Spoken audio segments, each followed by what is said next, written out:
If you're thinking about buying the Ugoos SK1, wait just a second, because I've tested it thoroughly, and what I found might surprise you.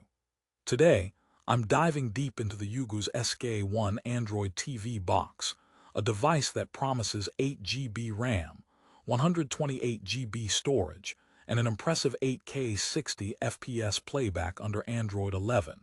But here's what surprised me. Despite all these specs, there are some major problems that might make you think twice. Stick around because by the end of this video, you'll know exactly if this box deserves your hard-earned money or if you should look elsewhere. So keep watching, because the truth isn't what you expect, and I'm revealing the good, the bad, and the ugly. First off, the Ugoos SK1 comes loaded with high-end specs that sound perfect on paper. You've got a 12nm Amlogic S922X-J chip, complete with a powerful ARM Cortex-A76 big core combined with 4 Cortex-A55 cores, and Mali G57 MC2 GPU. All great tunes for smooth streaming and gaming. The 8 GB LPDDR4 RAM and 128 GB eMMC storage means you shouldn't be struggling with storage space or multitasking. It offers 8K 60 FPS resolution output, which theoretically sets it head and shoulders above most competitors. Plus, it runs the latest Android 11, featuring the AV1 codec support for more efficient video streaming. It all sounds too good to be true, right? But there's a catch. Here's where the story gets interesting. The Ugoos SK1's hardware is impressive, but software optimization seriously lets it down. Immediately after unboxing this $295 Android TV box, I noticed certain apps lagging way more than expected. Turns out the Red Velvet Cake OS isn't as smooth as Ugoos claims, despite automatic adaptive frame rate or AFR system on paper. Imagine promising smooth playback, but still ending up with choppy stutters during key scenes in Netflix or YouTube. That's like buying a Ferrari and realizing it only drives like a go-kart. The wow factor goes poof. And don't think the remote is going to save the day either. The Ugoos SK1 comes with the UR02 remote that has voice control and gyro capabilities. Sounds fancy, right? But the response time on commands had me joking. Is this remote powered by snail mail? Sometimes voice commands took forever to register or just didn't work at all, making navigation frustrating. Paired with patchy Wi-Fi performance despite its Wi-Fi 6 support, you might find yourself shouting at the remote more than your own TV shows. By the way, fun fact. I gave it to my cat to test voice commands and all he did was stare blankly. Guess the kitty's smarter than this remote.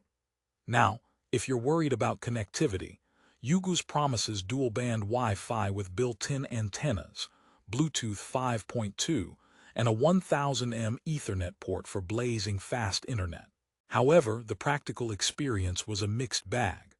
While wired Ethernet connections were stable, Wi-Fi dropped intermittently in my testing environment, hallmark of underwhelming antenna placement or firmware bugs.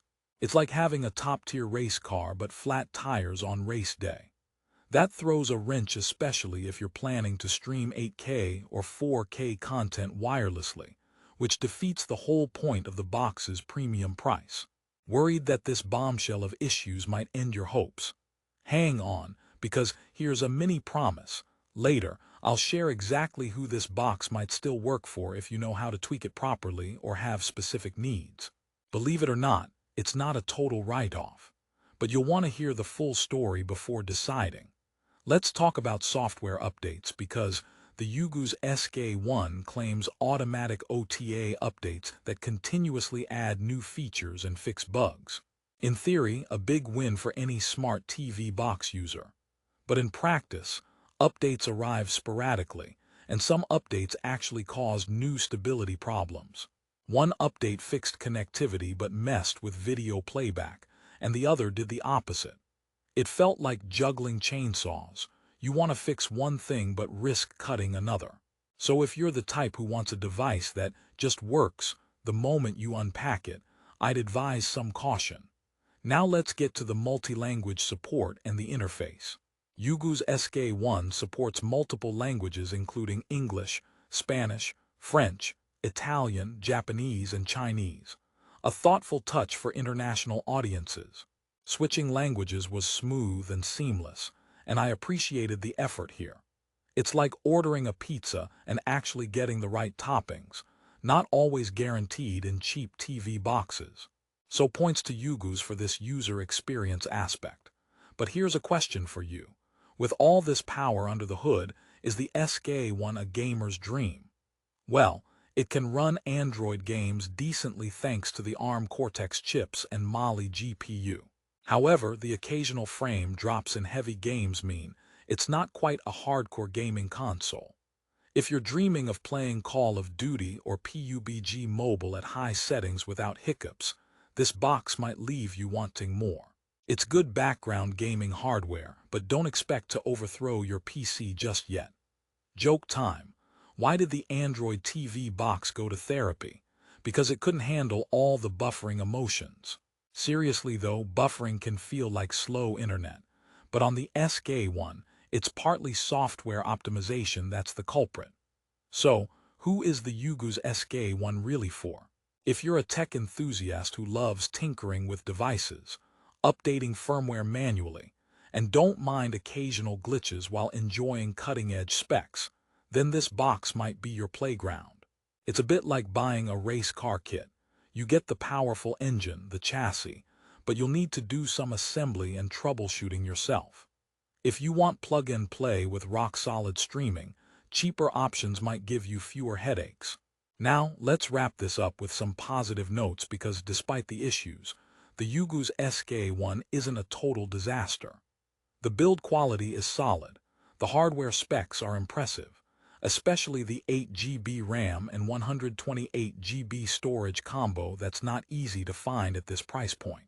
The support for AV1 codec and 8K playback future-proofs this device better than many rivals stuck on older formats. Also, the Ethernet and Bluetooth 5.2 connectivity are real plus points if you can work around the software bugs. Before I forget, joke number 2. What do you call an 8K TV box that refuses to cooperate? A screen teetotaler. It just won't join the streaming party. It's annoying, but hey, when you get it working right, it's a pleasure. If you're willing to roll up your sleeves, tweaking some settings, possibly waiting for OTA updates to smooth out the rough edges, the Ugoos SK1 can truly shine. It's an amazing box to experiment with, and its potential is definitely there, just not fully unleashed out of the box. But let's not overlook the price. At nearly $295, you're paying premium dollars. For that investment, I'd expect less trial and error. However, if you're after every little spec advantage and want a device that's future-ready with Android 11, AV1, and 8K playback, this is a solid contender once you pass the learning curve. The last joke for the road. Why don't Ugoos engineers tell secrets? Because they're afraid the firmware might leak. And sometimes it feels just like that with mysterious update bugs. To sum it all up, the Ugoos SK1 is a powerful, well-built Android TV box with serious potential, but held back by software rough patches and occasional connectivity issues. It's perfect for advanced users who want to customize and don't mind a bit of frustration. Casual users expecting instant flawless streaming might want to explore simpler alternatives. If you're curious to try the Ugoos SK1 and want the best price, check out the link in the description below where you can find the latest deals on Amazon. Buying through that link helps support the channel at no extra cost to you. Thanks for sticking with me through this honest review. Whether you decide to get the SK1 or not, you're now armed with the real information and can make a smart choice. Don't forget to like, subscribe, and hit the notification bell for more no-nonsense Amazon product reviews. And hey, if you do get the SK1, share your experience in the comments. I'm curious if your box behaved better than mine. Until next time, happy streaming and may your buffering be minimal.